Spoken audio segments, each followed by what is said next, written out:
oui, je vous le disais, recrutement et immobilier, il en est maintenant question dans l'11-12 avec Gilles Tréhu et Laurent Pichon. Vous êtes respectivement président et directeur de l'association Malouine d'insertion et de développement social. Bienvenue à vous deux au cœur de ce programme. On va rappeler tout d'abord quel est le but de l'AMITS, peut-être Gilles Tréhu avec vous en tant que président. Eh bien, l'AMITS,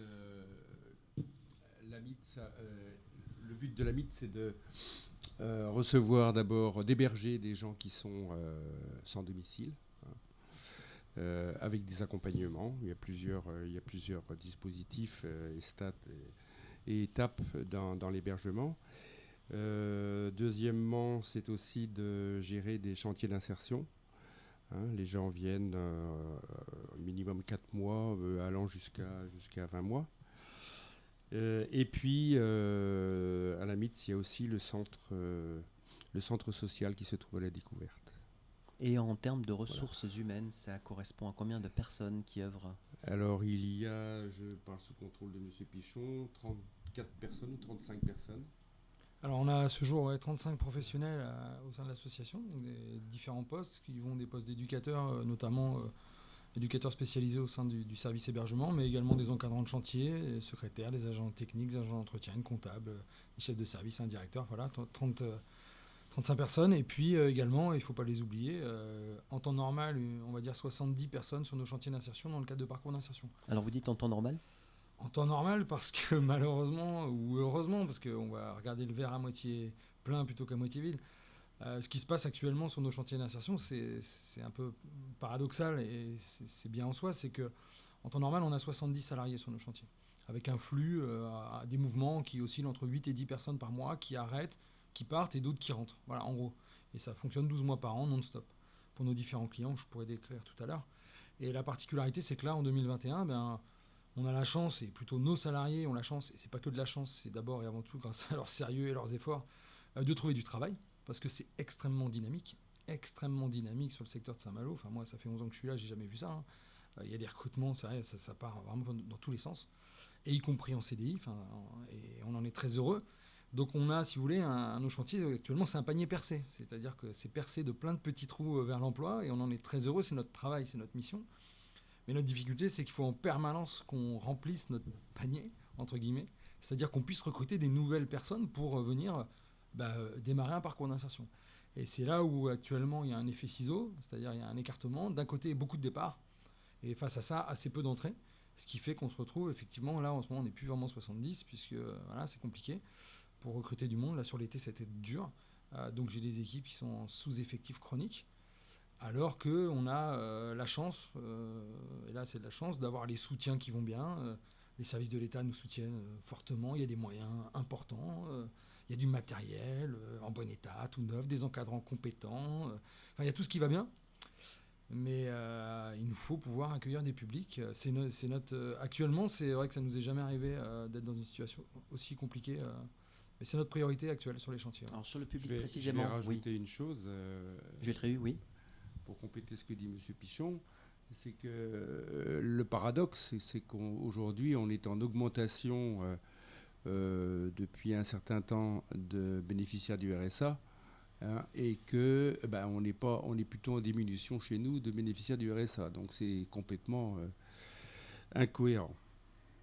Oui, on trouve une explication à ce phénomène. À trouver là-dedans. Alors, précisément, comment fait une personne qui vous écoute aujourd'hui sur les ondes de Radio Parole de Vie, qui soit est concernée, c'est-à-dire dans le profil, soit qui connaît quelqu'un qui serait susceptible de répondre à une mission? On vous contacte, on prend rendez-vous, comment ça se passe concrètement après? Alors concrètement, je vais d'abord décrire concrètement comment on fait, puis après décrire aussi les profils pour que ça soit clair pour les personnes qui seraient intéressées. Le plus simple, c'est le téléphone, les méthodes à l'ancienne, 02 99 21 00 95. Donc ça, sur Internet, www.amits.fr, les personnes trouvent les coordonnées très facilement, il y a notre secrétariat. Donc ça, c'est le contact direct. Les personnes qui sont plus à l'aise avec Internet peuvent nous contacter directement, contact au singulier, @amits.fr. Là encore, c'est sur le site Internet, c'est assez simple d'accès. Ensuite, au-delà, ou se présenter directement, au 52 rue Monsieur Vincent, on n'a pas bougé, on est au même endroit, là, juste à côté de l'hôpital. Les gens viennent nous voir directement avec leur CV, puis on discute et on regarde si c'est possible. Alors concrètement, quels sont les profils de personnes qu'on peut embaucher sur les chantiers d'insertion ? Ça a un petit peu évolué en 2021 pour donner un peu plus de souplesse. Le cadre réglementaire a un petit peu bougé avec la mise en place d'un outil par les services de l'État. Enfin, je vous passe tous les détails de la plateforme de l'inclusion, etc. C'est très simple. Soit la personne est bénéficiaire d'un minima social. Donc là, c'est très simple, ça donne un droit quasi automatique à l'éligibilité. Quelqu'un qui touche le RSA, quelqu'un qui touche l'ASS, quelqu'un qui touche l'AH. Donc ces allocations, ces prestations sociales peuvent permettre à une personne de reprendre une activité dans le cadre d'un chantier d'insertion. Il y a aussi des gens qui ne touchent pas de prestations sociales, et il y en a beaucoup. Ça peut être un jeune de 22-23 ans qui ne touche pas de prestations sociales. Lui, il peut être considéré comme prioritaire. Le simple fait d'être jeune de moins de 25 ans, être sans activité, ça c'est un critère. Donc ça peut l'intéresser lui s'il nous écoute ce matin, mais ça peut aussi intéresser sa tante, sa grand-mère ou je ne sais pas qui écoute ce matin et qui peut se dire tiens, pour un tel ou un tel, ça pourrait être bien. Ça peut être aussi le cas de monsieur tout le monde ou de madame tout le monde, quel que soit son âge, mais qui est inscrit depuis plus de 12 mois à Pôle emploi sans interruption. Ça veut dire que la personne, même si elle fait de temps en temps des petites missions mais qu'elle reste inscrite, elle est ce qu'on appelle éloignée de l'emploi. Ça ne veut pas dire qu'elle n'a jamais travaillé, ça ne veut pas dire qu'elle n'a pas de compétences, ça ne veut pas dire qu'elle ne sait rien faire. Ça veut juste dire que là, voilà, elle est éloignée de l'emploi classique si elle reste inscrite aussi longtemps. C'est ou alors quelqu'un qui a une reconnaissance de personnes très handicapées, ou alors quelqu'un avec un aménagement de peine dans le cadre d'un suivi justice, ou alors, ou alors quelqu'un qui habite sur un quartier prioritaire, ou alors quelqu'un de plus de 50 ans inscrit au chômage. Enfin, il y a X catégories. Le spectre est large. Ça a été hyper élargi et désormais, on a la possibilité de, en accueillant les gens en direct, comme je l'évoquais là, soit ils se présentent avec un CV, on ne les reçoit pas immédiatement. Notre secrétariat les accueille, fait le point avec les personnes et derrière, on les convoque à des entretiens. À l'heure actuelle, on fait des entretiens tous les 3 jours. Je fais que ça. C'est-à-dire que dès qu'on a des candidatures, on reçoit les gens, si elles sont éligibles. Et on explique aux gens s'ils ne sont pas éligibles. On ne leur dit pas circuler, il n'y a rien à voir. Ça ne marche pas comme ça. On explique aux gens, ils ont fait la démarche de venir vers nous. S'ils ne sont pas éligibles, on leur explique pourquoi. Vous relayez éventuellement vers exactement. Alors, Alors j'ai un très bon exemple. Merci de la perche. Il y a 15 jours, je reçois une jeune femme qui malheureusement n'était pas éligible, ou heureusement d'ailleurs. Ça dépend comment on voit les choses. Moi, j'ai fait son enregistrement en direct dans mon bureau avec elle et elle n'était pas éligible. Et elle m'a indiqué ce qu'elle cherchait, en l'occurrence du travail dans l'aide à la personne, secteur s'il recrute s'il en est à Saint-Malo, mais avec une particularité la concernant, elle ne souhaitait pas utiliser son véhicule personnel, ce que beaucoup d'employeurs demandent. Il se trouve qu'il y a un employeur important à côté de Saint-Malo qui s'appelle la DMR, qui a fait des achats de véhicules pour ses personnels. On l'a orienté vers cet employeur-là. Voilà, c'est une réponse adaptée, cet employeur il cherche du monde. Bon, finalement, elle n'est pas allée, elle est embauchée au terme marin entre deux, tant mieux pour elle. Je vais te vous dire, nous, on essaie de faire simple, pragmatique, efficace. Voilà. Je vois ça, effectivement.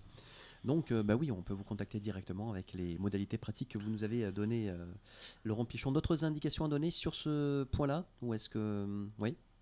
On va passer donc à un volet immobilier que j'ai lancé tout à l'heure, Gilles Tréhu à la MITS.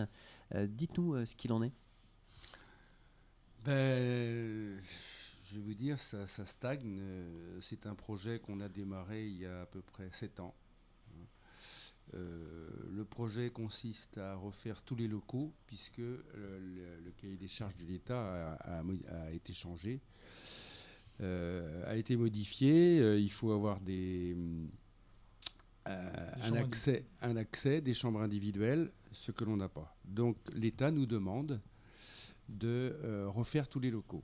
Bon, ça fait 7 ans effectivement qu'on est sur le projet. On pensait être arrivé il y a 1 an puisqu'on a réussi à peu près faire le tour de toutes les subventions. Alors, il faut savoir que ce projet, on n'est pas le seul à le suivre, puisqu'on a c'est animé par le sous-préfet, avec la présence du maire et un certain nombre de personnes de l'État, surtout qui sont chargées de gérer les subventions. Donc, on a un certain nombre de subventions, pas suffisamment. Le projet est un projet qui se situe à peu près autour de 6 400 000 francs, qui peut être revu à la hausse parce qu'en plus de du côté financier, le côté architectural n'est toujours pas défini puisqu'il a été revu par les Bâtiments de France. Donc aujourd'hui, on est un peu dans le flou puisque...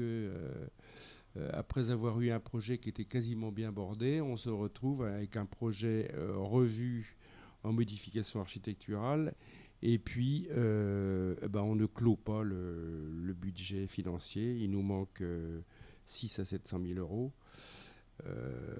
Voilà, on en Est-ce est qu'il là peut y pour avoir aujourd'hui. des dons, des legs? Comment est-ce que la MIT est habilité à, La BIT s'est habilitée à recevoir? à recevoir des dons. La seule particularité, c'est que ce n'est pas la MIT qui porte le projet de construction, mais c'est Emeraude Habitation. Donc ça présente des difficultés.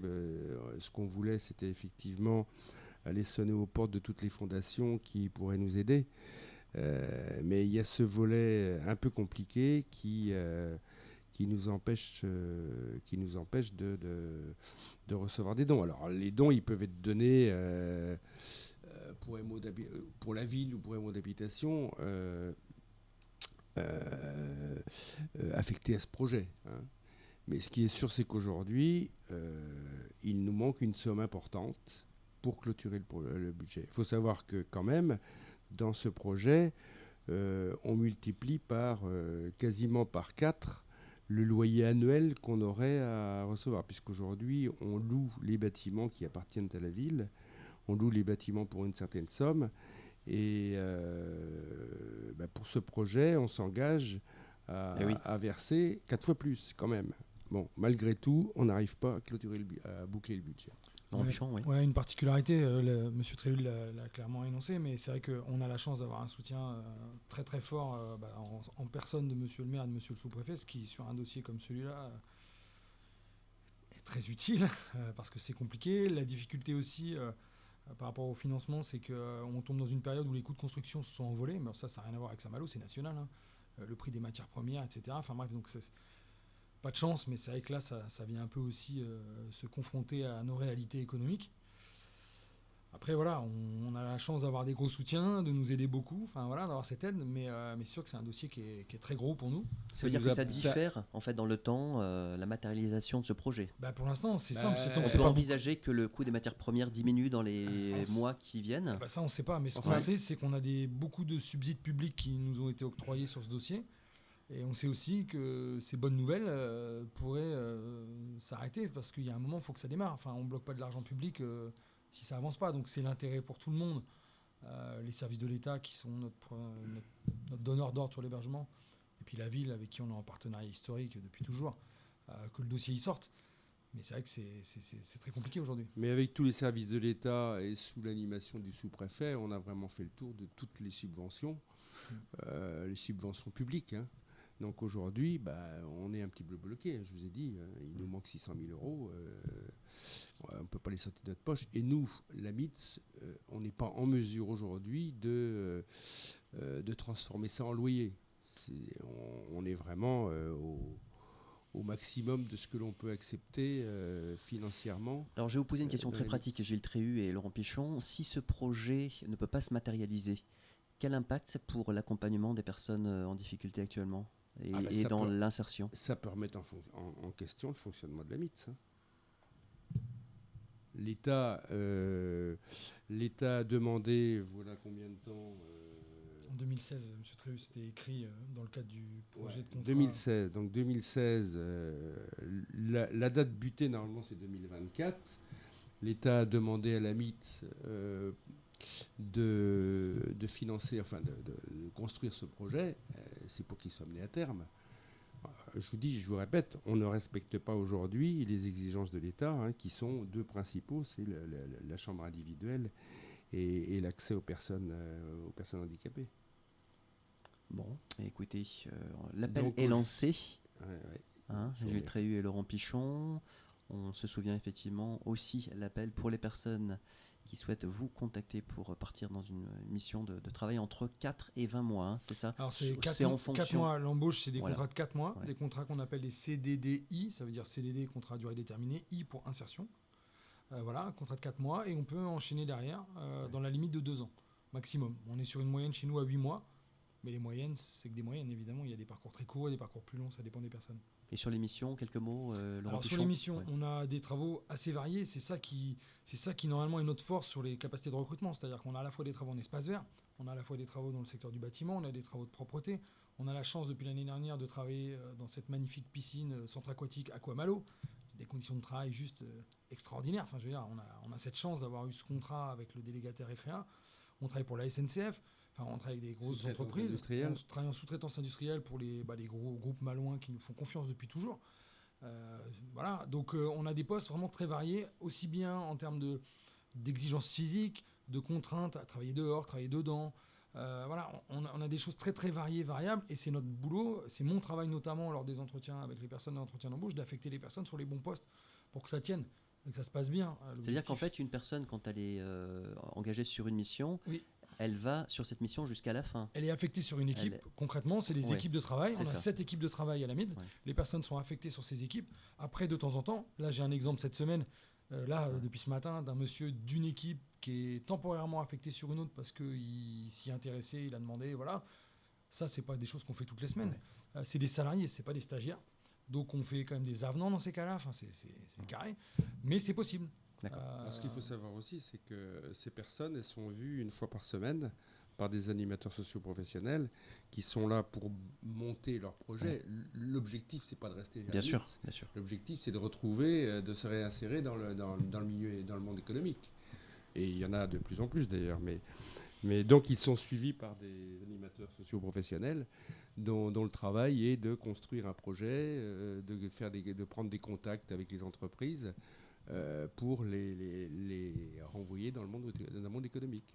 Très bien. Merci beaucoup à vous, Gilles Tréhu et Laurent Pichon, pour tous ces renseignements. Et on espère qu'effectivement, le recrutement que vous appelez de vos voeux va se matérialiser pour vous dans les jours, les semaines qui viennent, ainsi que ce projet qui est en suspens. On l'a bien compris. On vous souhaite une bonne continuation, messieurs. Merci. Au revoir. Merci. Au revoir.